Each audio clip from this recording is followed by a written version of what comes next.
Wow, imagine what the ability to feel things could mean for gaming. It's estimated that more than half of the US population plays video games either on console, mobile phone, or both. Wait a minute, if I'm going to do a story about gaming, it shouldn't be like this. That's much better. Hey, I have an idea. You want to play a game with me? Over there? Yeah, over here. You can play along too. The game is called Two Truths and a Lie. Ready? Okay, let's do it. Cool, isn't it? You good with port scene, or should we go for a more desert vibe? Ooh, how about luxury mansion? Does it matter for the game? No, I just like options. Let's go with port scene.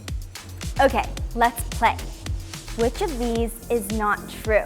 Number 1, the video game Pong is credited with starting the gaming industry. Number 2, the concept of virtual reality was first introduced in the early 1980s.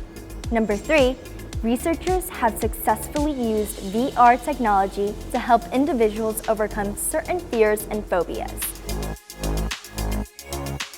I know the first one is true. I remember talking to my dad about Pong.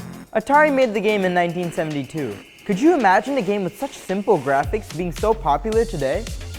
So, is the third one the lie? No, that's true. The lie is number 2. The concept of virtual reality dates back to the early prototypes of research in the 1960s and 1970s.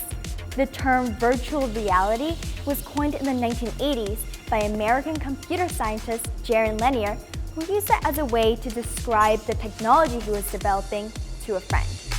Good game.